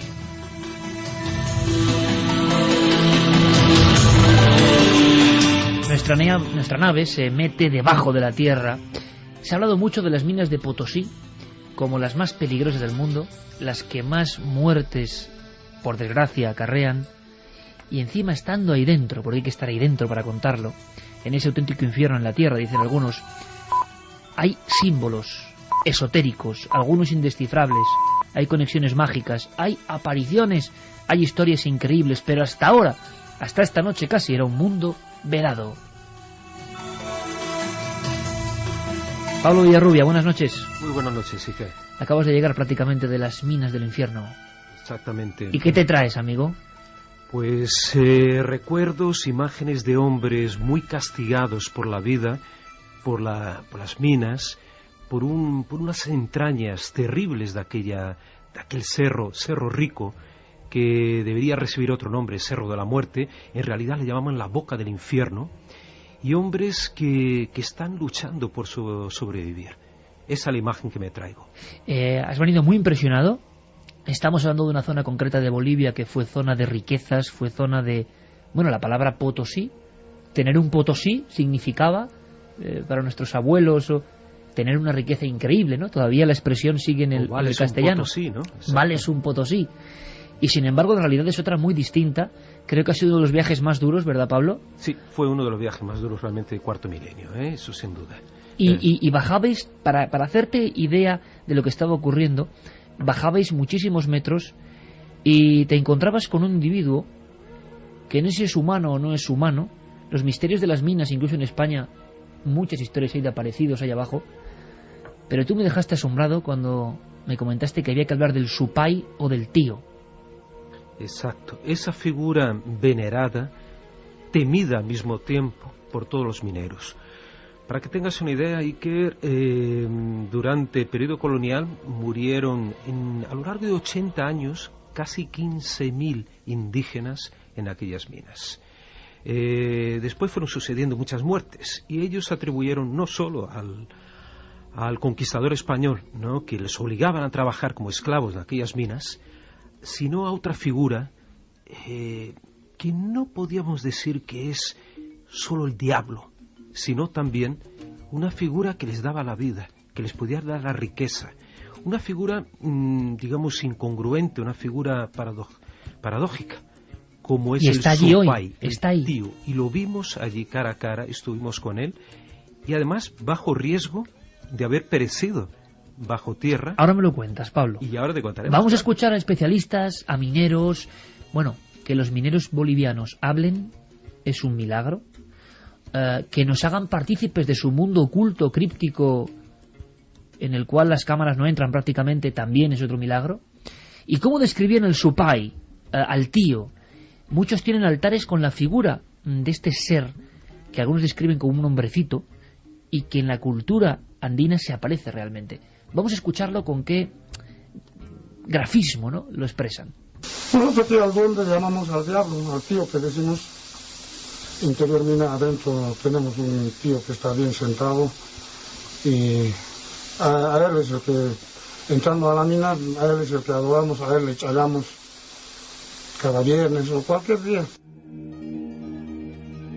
A él le adoramos, a él le chalamos, quiere decir que hacen una serie de invocaciones los mineros que se juegan la vida. ¿Ante qué figura? Ante una figura de una estatua de una figura demoníaca, o sea, del mismísimo diablo, un hombre con cuernos, ese hombre que al mismo tiempo tiene la boca quemada porque le ponen cigarrillos en la boca, entonces es una figura horrible porque ves todo alrededor de la boca ennegrecido, quemado por los cigarrillos que le ponen para fumar. En su mano sujeta un vaso con licor, aguardiente, el alcohol, que le dan también para chayar, como dicen ellos, que son las ofrendas, vamos a chayar, vamos a darles ofrendas a este. Hojas de coca a su alrededor, que son también otras de las ofrendas para esta entidad, que tiene forma, como digo, del mismo diablo, con cuernos, con patas de cabra, de macho cabrío, o sea, la figura del mismo demonio. Pero hay otra figura también del supay, que a lo mejor está en uno de los cortes, que es la de un hombre, un anciano, que con su ropa raída, con su pequeño poncho, deambula por aquellas cuevas como un ser espectral fantasmal, y al mismo tiempo, si te encuentras a este hombre te puede ofrecer la riqueza, te puede enseñar una veta de plata, te puede entregar incluso la plata en tus manos para que te la lleves y enriquezcas. Hay muchas historias, incluso de los mineros españoles. Nuestro compañero Luis Álvarez, si recordáis, recopiló algunas, con ellos hablando, una aparición en Asturias, terrible, porque veían, si no recuerdo mal, a un individuo de pelo largo como herido, y creían que era un minero que se había matado tiempo atrás, en los años 60, que se aparecía subiendo por la bocamina. Nuestros compañeros bajaron a las minas y recogieron muchas informaciones, muchas voces, a estas horas a veces difíciles de entender. Estamos bajo la tierra, estamos en la Bolivia profunda, y estamos hablando de gente que hace ciertos ritos de los que casi nadie sabe nada. Como le digo, en adentro a él le veneramos para que nos cuide, para que no nos pase nada, para que nos dé también mineral que aparezca. Para eso, entonces, siempre echamos a él. Bajasteis muchos metros, pasasteis bastantes inclemencias, ibas con un tipo tan bragao como nuestro compañero Marcos Macarro, y estuvisteis a punto de abandonar, hay que decirlo también, ¿no? Sí, porque la sensación, y que estamos hablando de una de las, por ejemplo, de las minas la mina Candelaria, es una mina artesanal, estamos hablando de una mina cooperativa, una mina fundada hace más de 500 años, una mina muy antigua, una de las pocas de estas tan antiguas que todavía siguen en funcionamiento. El gran problema que tienen es la ventilación, o sea, cómo llevar el aire al interior. Entonces yo te digo, hubo un momento, y te confieso aquí, y lo dije a mi esposa, Monse, que casi eché la toalla, porque en el momento que fui a entrar en una de las cuevas donde estaba uno de los supais, uno de los tíos, para fotografiarlo, tuve que reptar por menos de 50 centímetros de altura, un túnel, un pequeño pasadizo, y sentí la ausencia de aire ahí dentro, o sea, simplemente no había aire. Entonces, uno de los peores momentos de mi vida es sentir esa sofocación, y entonces entré en pánico. Te digo que quise salir corriendo, no pude. ¿Entraste en pánico en la caverna dentro del supay? Donde estaba el supay, uno de los supais, porque había varios supais en esta cueva. Pero este era el más recóndito, digamos, que no enseñaban así como así a cualquiera. Entonces fui solo en ese momento y reptando, sentía que no había aire, no sentía. Entonces vi que la sensación es horrible, Iker. Es pánico, o sea, entra pánico. Intenté salí y dije, voy a salir corriendo de aquí. Pero claro, no puedes correr porque te falta aire. Y al mismo tiempo avanzaba un poco hasta la entrada de la mina, la boca mina, para poder respirar.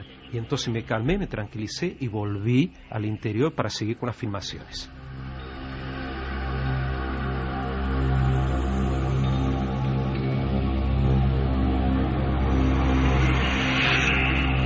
Sí, Javier. El sitio es peligrosísimo porque están surgiendo noticias, por ejemplo, de este mismo viernes, donde 2 mineros han muerto aplastados en esas minas. Vamos a ver, me quieres decir que donde ha filmado los que está contando Pablo ahora, este viernes ha muerto gente. En un sitio llamado, en el interior de estas cuevas, del Ferro Rico, en un sitio llamado el Socavón de Santa Nicolasita.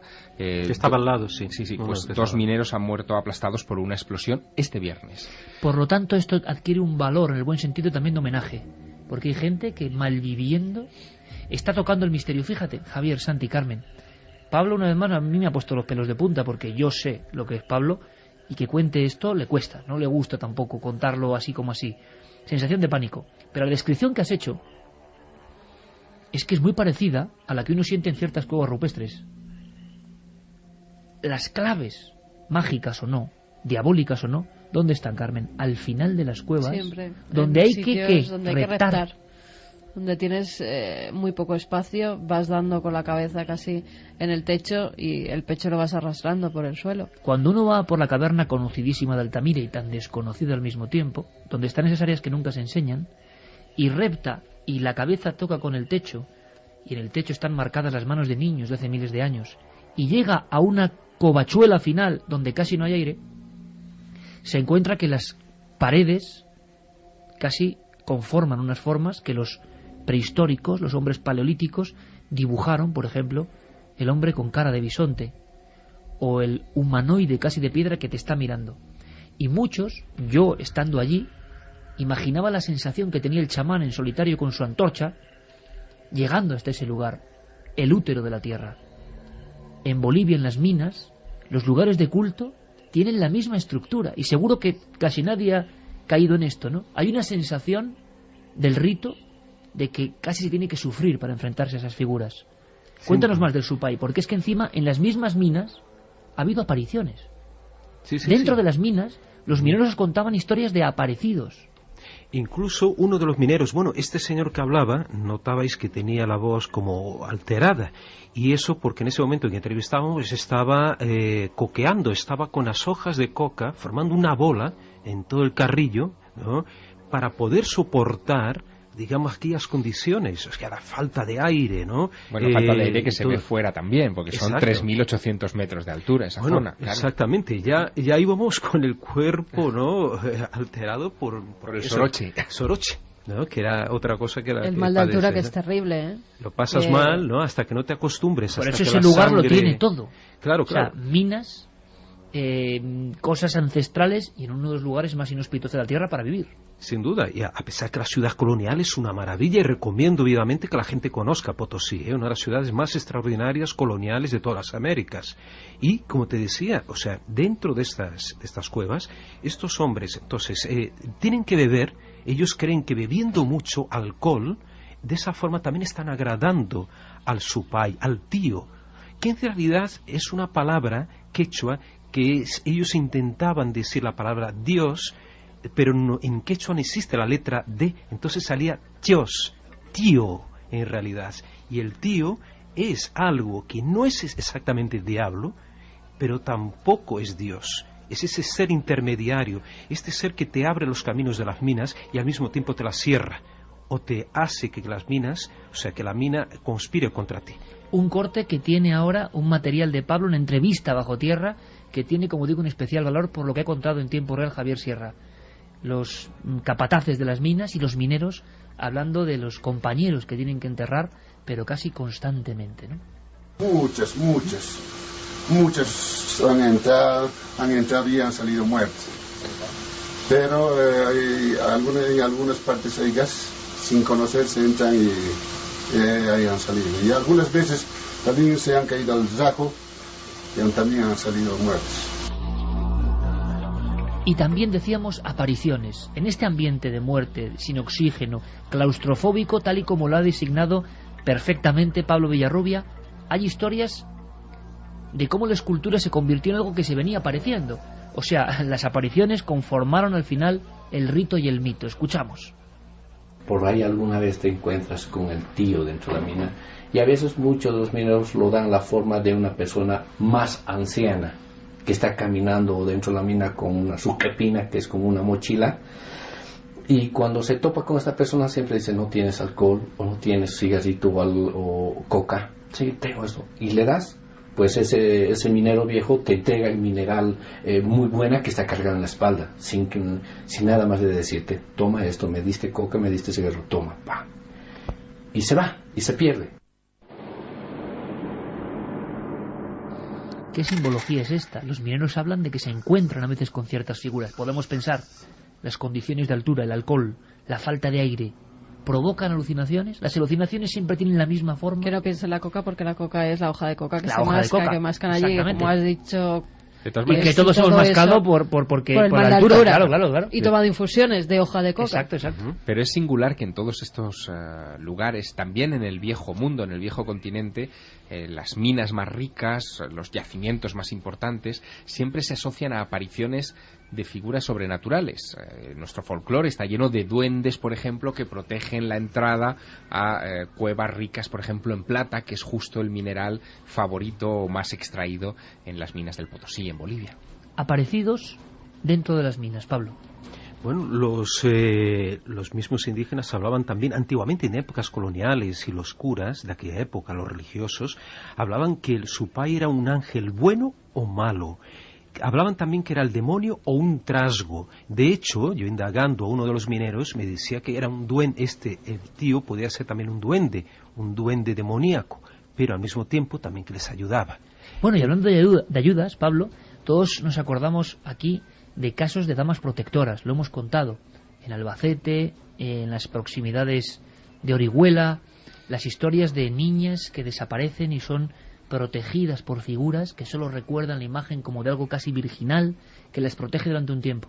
Dentro de las minas y en ese entorno encontráis historias de hombres bragados que por reyertas, imaginaos las reyertas en ese ambiente, aseguran que salvan la vida prácticamente, en ocasiones sí, en otras no, pero después de una de estas visiones. El documento a nivel antropológico creo que es una pequeña joya. Y estando, dice, yo malherido con una puñalada en la garganta que me da el papá de mi novia, dice, entonces aparece, dice, una señora que me ayuda a levantarme, me ayuda a llegar hasta el hospital, y al final dice, la señora que me trajo era la Virgen del Socavón, y su imagen está en una pequeña capilla en la espalda del Cerro Pedregay. Entonces cuando muere, seguramente vienen a ver por curiosidad hasta dónde era cierto, ¿no?, esta historia, y encuentran que la imagen de esa capilla era idéntica a la señora que murió esa noche. Una puñalada en el cuello, una reyerta y la persona que identifica una figura de este tipo, ¿no? Exactamente, y esto en el santuario donde está actualmente el santuario de la Virgen del Socavón. Pero es interesante y ver que cuando entramos, antes de entrar a la mina, a mano derecha de las minas, vas a encontrar siempre una capillita. En todas ellas tienen una capillita. Ahí vas a encontrar la Virgen, generalmente la Virgen de la Candelaria, ¿no? Estamos remitiéndonos a la Virgen que conocemos también de las Islas Canarias, ¿no? Que fue trasladada hasta allí el culto, por lo menos, y una imagen del Tata Cachito.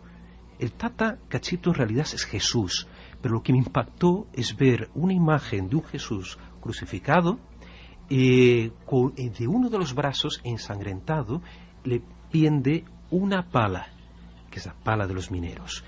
Estos dos, cada día, todos los mineros que van a entrar a la mina, antes de entrar, van a la capillita y rezan a Tata Cachito y a la Virgen para que por favor les dejen con vida o que salgan ellos sanos y salvos. Le ha impresionado mucho a Pablo un lugar que es el Salar de Uyuni. Dicen que los astronautas desde fuera de la Tierra lo veían de una forma especial. Este lugar, este desierto de sal. Un resplandor muy especial, o sea, que una luz muy blanquecina que destacaba, sobre todo incluso entre las nubes, en medio de este gran país que es Bolivia, de este país maravilloso, y que además ha servido para calibrar las distancias entre la Tierra y los satélites mucho mejor que los océanos, como suelen usar habitualmente los satélites. Cuando llegas allí te encuentras una cantidad de casos, de historias, de apariciones que tienen mucho que ver con la primera hora de nuestro programa. Pero hay un caso ocurrido hace muchos años en el Salar de Uyuni que supera casi cualquier ficción. Podemos hablar, poniendo comillas o no, como ha ocurrido en algunos otros sucesos en España, de la visión de un ser y casi el enfrentamiento entre un ser humano y un ser de origen desconocido. Exacto, un caso muy polémico. Estamos hablando para unos del año 67 y para otros años 68, que sería el caso de Valentina Flores, una pastora de cabras y de ovejas y de llamas, que en una tarde, cuando está recogiendo a sus animales, especialmente las ovejas, en una especie de corral circular de piedras, observa que ese corral está cubierto por una especie de red.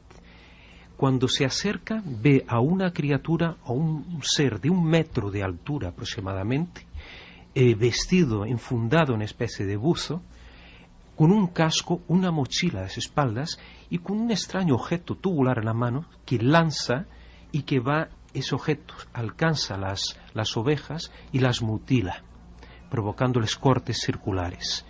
Esta mujer, lógicamente, ve aquella escena, se asusta, pero al mismo tiempo ella agarra confianza y empieza a arrojar piedras e incluso a pegar con un palo a esta criatura. Que no es la primera vez, Javier, tú lo sabes bien, que ha habido personas que se han enfrentado a lo que sería un humanoide, una figura. Parece increíble, pero así nos ha llegado. En algunos puntos de España hubo un caso muy célebre en la provincia de Cáceres de un labriego urdano que llegó casi a echar de su terreno a lo que creía que era un extraño niño, y se dio cuenta que el niño se fue corriendo y se metió en una luz y desapareció. Piensa incluso que hay referencias hasta en la Biblia de ese tipo de enfrentamientos extraños. Jacob enfrentándose al ángel de Dios y finalmente casi dominándolo en un momento dado y saliendo con la pierna herida, ¿no? Bueno, pues ese tipo de referencias de las luchas entre la gente de aquí y la gente de allá, por llamarlos de alguna manera,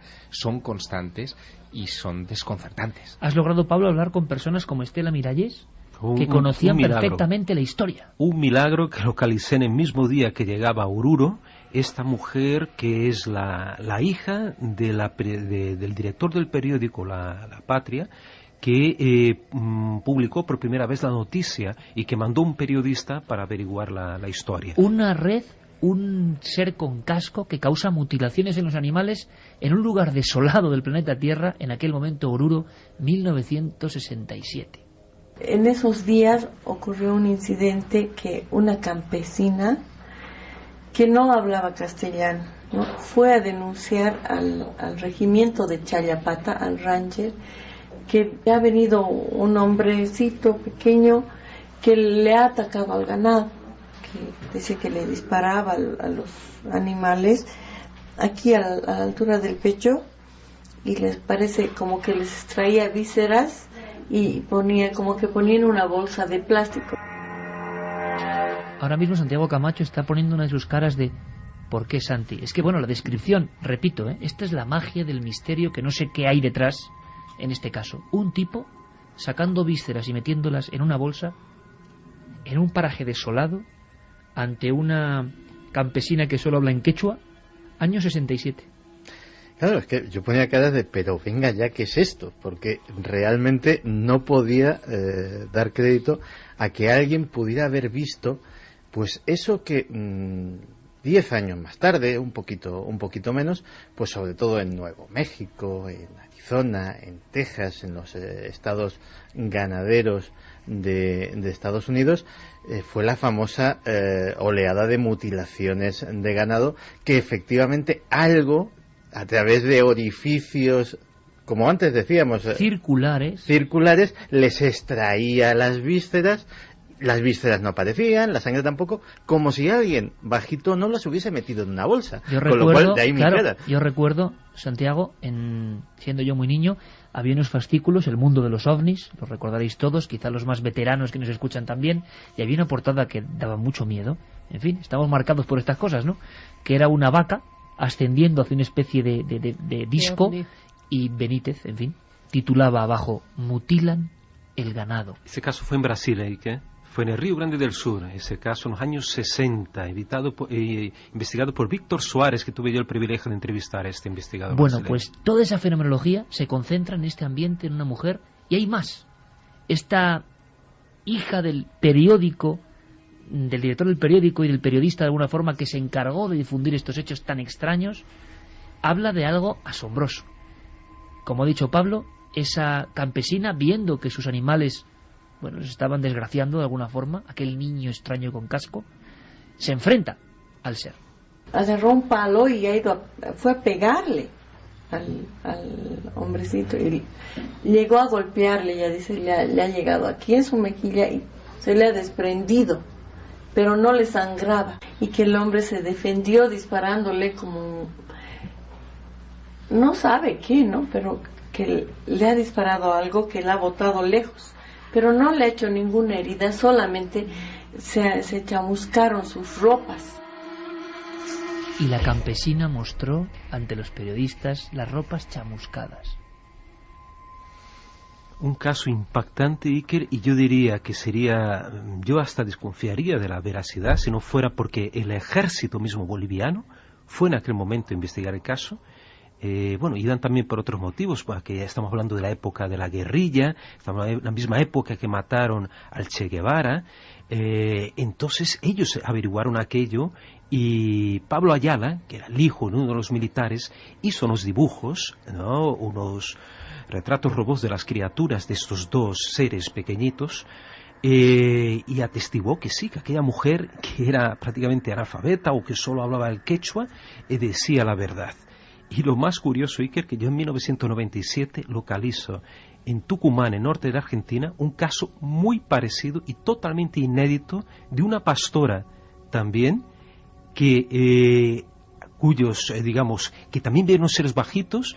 Estos seres le quitan sangre, le extraen sangre a esta pastora, a ella y a una de sus cabras, la dejan paralizada, también flotan en el aire y se marchan también a un objeto volador no identificado.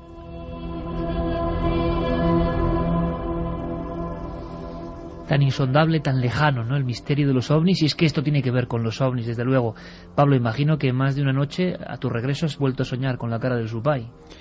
Sin duda, además porque a estar en la cueva apuntalada donde estaba el Supay, bajo riesgo de que se viniera abajo, incluso los mismos mineros asustadísimos, con miedo de entrar en aquella cueva, sí que soñamos varias veces con el Supay.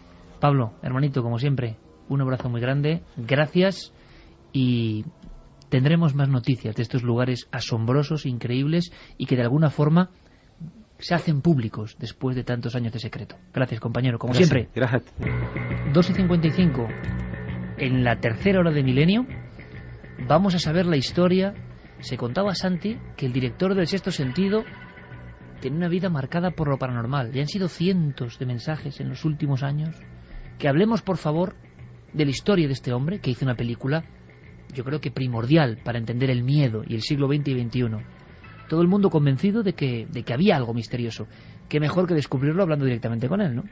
Pues sí, además es que su filmografía nos ha dado pie para pensar eso, porque anda señales, el sexto sentido, incluso el protegido. El incidente. Incluso El protegido, que es la película de superhéroes más genialmente planteada que he visto en mi vida. Bueno, pues hablaremos con este director. Carlos Largo ha tenido un encuentro con él y se ha encontrado con enormes y formidables sorpresas.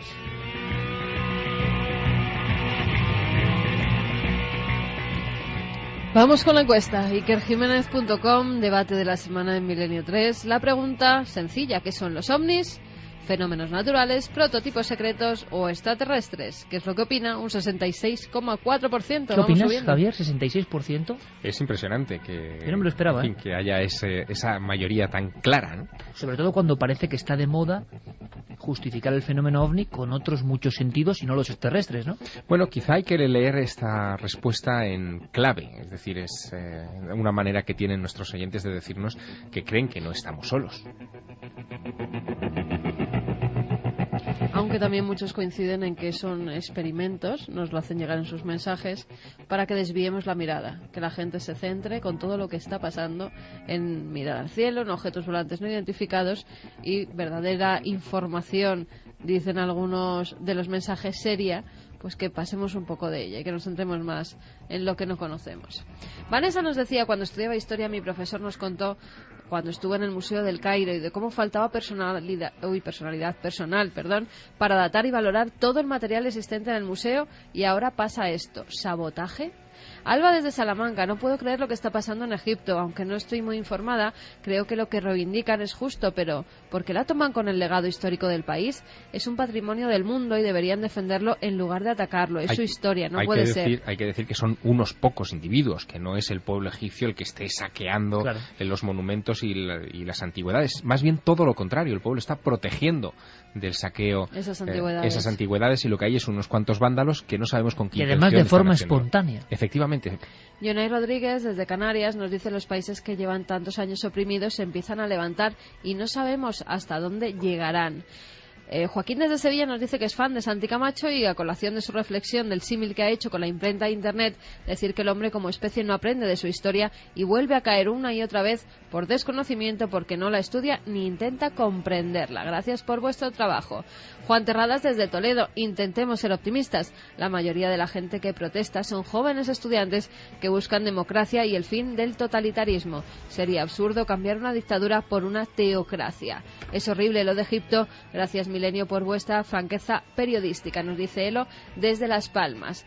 Vanessa también desde Las Palmas: me parece degradante lo que han hecho sobre un material de incalculable valor, patrimonio de nuestra humanidad, pero lo que es peor, quedará impune, si no al tiempo. Felicidades por el programa. Y felicidades a Vanessa porque acaba de tener una sobrinita que se llama Ariana. Pues bienvenida a la nave. Bendición milenaria para Ariana. Nosotros continuamos, nosotros seguimos con una hora llena de contenidos. Ahora hay que estar atentísimos. El mundo se mueve y lo estamos contando aquí en la SER.